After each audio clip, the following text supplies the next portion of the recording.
नाज़रीन अस्सलाम वालेकुम। आज मैं चाहता हूं कि पाकिस्तान में इस वक्त एक मसला समझा जाता है, अगरचे मसला है नहीं, वो पख्तून तहफ़्फ़ुज़ मूवमेंट के हवाले से। जिस तरह मैंने गुज़िश्ता वीडियो में कहा था कि DGISPR की तरफ से पहले PTM की तारीफ़ की गई कि बड़ा नॉन वायलेंट है और मुतासिरीन भी है, इसलिए उनके साथ थोड़ा सा नरम रवैया रखना ज़रूरी भी है। लेकिन मैं एक बात कहना चाहता हूँ कि पहले तो ये था कि ये जो था कि अगर उन लोगों ने उन्होंने अभी तक रेड लाइन क्रॉस नहीं किए हैं, लेकिन जनरल साहब कहते हैं कि अगर क्रॉस किए तो फिर हम उनके ख़िलाफ़ एक्शन लेंगे। मेरे ख़्याल में फ़ौज या सिक्योरिटी इदारों के एक ज़िम्मेदार शख्स को इस तरह बयान नहीं देना चाहिए था। फिर आगे थोड़ा सा चल के देखते हैं। एक और वाक़या हुआ कि PTM के जो सरबराह है मंजूर पश्तीन, उसको सिंध पे उसका दाखिला जो है वो बंद किया गया। कराची जाने पे वहाँ पे उनके एक नोटिफिकेशन जारी की गई। अभी बाद में पता चला कि नोटिफिकेशन वापस ली गई या नहीं ली गई, लेकिन अभी तक मुझे कंफर्म नहीं हुआ जब मैं ये वीडियो रिकॉर्ड कर रहा हूँ। लेकिन आपको पता है कि इससे चंद दिन पहले मोहसिन दावड़ जो PTM के एक और रहनुमा है, वो दुबई जा रहे थे और उसको पेशावर एयरपोर्ट पे वहाँ पर उनको गिरफ़्तार करके कहते हैं आपका नाम जो ECL पे है उसको उसकी वजह से आप नहीं जा सकते। अभी देखिए अजीब सी सूरत हाल सामने आ रही है। या तो हम ज़ाहिरी बात है हम कोशिश करते हैं कि अपने लिए मुखालिफिन रियासत के लिए, अपने लिए तो नहीं, अपने तो फिर हम बाद में रिटायर्ड होके या सियासतदान है वो हुकूमत से जाके अपोजिशन में बैठ जाते हैं, फिर मज़े लेता है, लेकिन मुल्क के लिए मसाइल पैदा हो सकते हैं। और इस तरह माजी में भी हमसे इस किस्म की गलतियाँ या इंटेंशनली हुए हैं।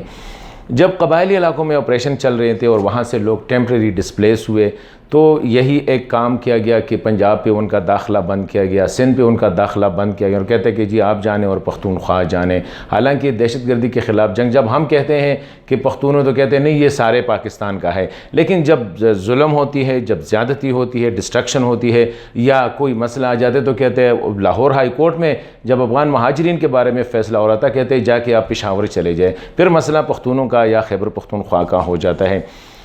तो मैं समझता हूँ कि उनको बंद किया गया। अभी जो अभी तक वो जमहूरी तरीके से अगर अपने जब उन्हें तहरीक शुरू की नौजवानों ने, तो अभी उन पे इस किस्म के हथकंडे यूज़ किए जा रहे हैं। मेरे ख़्याल में ये दीवार से लगाने की कोशिश, और मुझे पता है कि रियासत का अभी फ़ैसला नहीं है और नहीं ये इदारों, ये कुछ लोग हैं जो कि चाहते हैं कि कोई हल्ला गुल्ला हो मेरे ख़्याल में, इसलिए वो इस किस्म के वो करते हैं। आज मैं जो कहना चाहता हूँ, इसलिए मैं ये जो वीडियो है ये उर्दू में रिकॉर्ड कर रहा हूँ कि ये PTM चीज़ है क्या। पहले तो हमें ये समझना चाहिए। अगर किसी के जहन में ये ख़याल हो या कोई ये समझता हो कि ये सिर्फ 4 लड़के हैं, यानी अली वज़ीर है, मोहसिन दावड़ है, अब्दुल्ला नंग्याल है और मंजूर पश्तीन है, कुछ इन लोगों के साथ और पार्टियाँ मिली हुई हैं, तो मेरे ख़्याल में उनका ख्याल गलत है। PTM ने अभी तक जो अचीव किया है, शायद उनको तो पता है जो PTM पे नज़र रखे हुए हैं, लेकिन कौम को लार्जली पता ना हो। PTM की वजह से ये 4 अफराद नहीं हैं, 4 अशख़ास नहीं, ये 4 कबाइल हैं और बड़े बड़े कबाइल हैं। अली वज़ीर कबीला, उनके मैं 100% कहता हूँ कि अली वज़ीर के पीछे अली कबीला खड़ा हुआ है। मंजूर महसूद, पूरा महसूद कबीला, मोहसिन दावड़ कबीला, अब्दुल्ला बेटनी कबीला, ये 4 कबाइल है। और अगर हम हिस्टोरिकली देखें, अंग्रेज़ की दौर से लेकर आज तक पाकिस्तान ने भी वही पॉलिसी जारी रखी कि इन 4 कबाइल को हमेशा एक दूसरे के साथ लड़ाया जाता है। वज़ीर को दावड़ के साथ, वज़ीर को महसूद के साथ, बेटनी को दावड़ के साथ, फिर दावड़ को बेटनी के साथ। इसी तरह फिर वहाँ पर शिया सुन्नी मसाइल भी इन्हीं इलाकों में इंटेंशनली पैदा किए जाते रहे। अंग्रेज़ की ये पॉलिसी थी, बाद में हमने उनकी पॉलिसी को जारी रखा। लेकिन इन 4 लड़कों ने क्या किया है कि मैंने देखा है, मैंने सुना भी है कि जब से PTM आया है और ये 4 लड़के इकट्ठे हुए हैं, तो जितने वज़ीर और महसूद के दरमियान इख्तिलाफ़ात थे उनको बुला दिया गया है।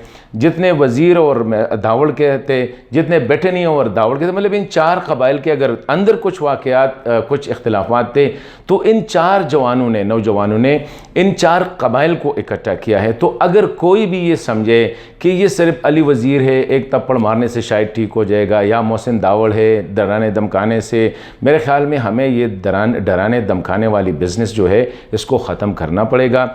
4 कबाइल है और चारों कबाइल दहशतगर्दी की वजह से बहुत ज़्यादा मुतासिर हुए हैं। इन सब के पास कहानियाँ हैं, उनको सुनना पड़ेगा। और वो कहानियाँ इदारों ने, कि नहीं, शायद अफराद भी कर सकते हैं, शख्सियात ने भी गलतियाँ की होगी।